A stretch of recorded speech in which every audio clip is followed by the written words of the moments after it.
Hello everyone, my name is Aarti and you're watching HW News. The political slugfest between Nawab Malik and Devendra Fadnavis has taken a new turn now. So far, both the leaders were leveling allegations against each other through Twitter, press conferences, but now the family members of these leaders have sent legal notices of defamation to each other. This has made the fight even more personal. Yesterday, Nawab Malik had leveled some serious allegations on Devendra Fadnavis. He said that Fadnavis aided Riaz Bhati, who he says is also an aide of Dawood Ibrahim. He claimed that Riaz Bhati was caught with a fake passport but was let off in 2 days after he got bail. He also said that Bhati helped Thane police officials in extortion. He also accused Devendra Fadnavis of criminalizing Maharashtra politics. Nawab Malik said that Riaz Bhati was caught with a fake passport but was let off in 2 days. He was seen at functions with Fadnavis and even at other BJP events. He further said that there are pictures of Riaz Bhati with Prime Minister Modi at a function where VIP guests were called. He asked, how was Riaz Bhati allowed in PM's function and allowed to click photos with him? Malik asked, wasn't there any scrutiny of the guest? He further alleged that dons from other countries used to call up police officials appointed by Devendra Fadnavis in Thane and the matter would be settled in few days. Not only that, he also accused Devendra Fadnavis of appointing people with criminal backgrounds to important government commissions. He alleged that Nagpur's notorious criminal Munna Yadav was appointed chairman of the Construction Workers Board by Devendra Fadnavis during his government. One Haider Azam, involved in illegal immigration of Bangladeshis, was also appointed chairman of the Maulana Azad Finance Corporation by Fadnavis. He also said that Haider's second wife herself is a Bangladeshi citizen and an investigation had begun in Malad police station about her citizenship. Documents were sent to 24 Parganas police station in West Bengal, who replied that the documents are not authentic. While the police was about to file a case, Fadnavis called from his office and tried to suppress the matter. He accused Fadnavis of running an extortion racket in entire Maharashtra. Nawab Malik said that even if the disputes arising out of land or builder dispute were from Mumbai, the cases used to be registered in Thane and the money was extorted from these builders. Now, what was so special about Thane? Then let me tell you that Devendra Fadnavis during his tenure had appointed Parambir Singh, who is now missing, in an extortion case as Commissioner of Police of Thane. But this was not all. The NCP leader also claimed that Devendra Fadnavis protected fake currency rackets in the state following demonetization in 2016. He said on November 8, 2016, when demonetization was announced, a lot of fake currency was seized from different parts of the country. For 1 year after that, there was no case of fake currency being caught in Maharashtra as it was running with the blessings of Fadnavis government. On October 8, 2017, however, the DRI seized 14 crore 56 lakh rupees of fake currency in BKC Mumbai. But the matter was quickly brushed under the carpet by Fadnavis. There was an arrest made in Mumbai, one in Pune and one in Navi Mumbai, but the seizure of 14 crore 56 lakh was shown as 8 lakh 80,000. He said that the fake currency racket is run by ISIS Pakistan via Bangladesh. The arrested accused was presented as a Congress leader, but Nawab Malik said he was in fact helping the BJP. One of the arrested accused is a younger brother of Haji Arafat Sheikh, who was made Minority Commission chairman by Fadnavis. Now here is where Sameer Wankhede also figures in this story.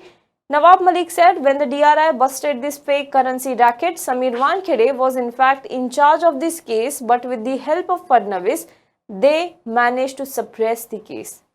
Now this is what Nawab Malik alleged. Nawab Malik's press conference followed Devendra Fadnavis's press conference in which he alleged that Malik purchased land in Kurla from a person who had connection with Dawood Ibrahim. In his press conference, Nawab Malik also alleged the same about Devendra Fadnavis. Devendra Fadnavis also taunted that drugs were found in his house. He was hinting at Nawab Malik's son-in-law Sameer Khan, who spent 8 months in jail before court granted him bail earlier this year.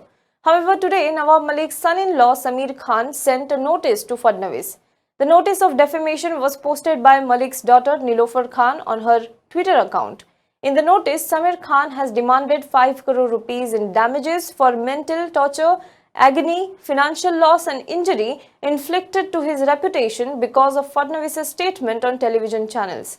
According to the legal notice, Fadnavis accused Sameer Khan of possessing drugs while the investigation into the case is still going on. The notice says the charge sheet filed by Narcotics Control Bureau does not support even a single allegation levied by you. The Panchnama dated 14th of January 2021 clearly says that the house was searched and no contraband or suspicious substance was found in my client's house or under his possession. But from which source you obtained such false, frivolous and baseless report is better known to you. Now this is what the notice says. The defamation notice also seeks an apology from Fadnavis.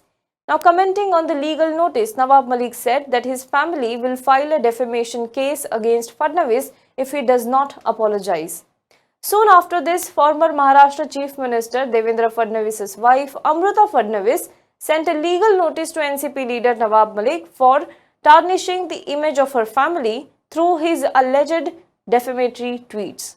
On her Twitter handle, she said that Nawab Malik shared series of defamatory, misleading and maligning tweets including some pictures. And here is the notice of defamation including criminal proceedings under various sections of IPC. She also asked him to delete the pictures in 48 hours with an unconditional public apology or face action. Now the notice says that the allegations are made to gain cheap political mileage and with the sole intention to divert the attention of the public from the misrule and failure of the ruling government and the actions taken by central agencies against the drug menace in the city. It mentions some tweets of Nawab Malik in which he had claimed that drug peddler Jaideep Rana was caught by NCB. He was spotted with Amruta Fadnavis. He also claimed that Jaideep Rana was a producer of River Anthem, the famous video featuring Fadnavis' husband-wife and Sudhir Mungantiwar. Now the defamation face-off between NCP and BJP leaders shows that it is no more about issues, but it has become personal. The point is, keeping files on personal data of opposition leaders is not something very new. Probably it is an unwritten norm for decades or rather a means to get an upper hand. The way politics works is, whenever the ruling party wanted to get consensus or support from the opposition, but the opposition does not show any willingness, such personal files are used for the negotiation. Today, however, these files are dug up at every other opportunity to destroy the opposition or make the opposition submissive, get them to jump ships.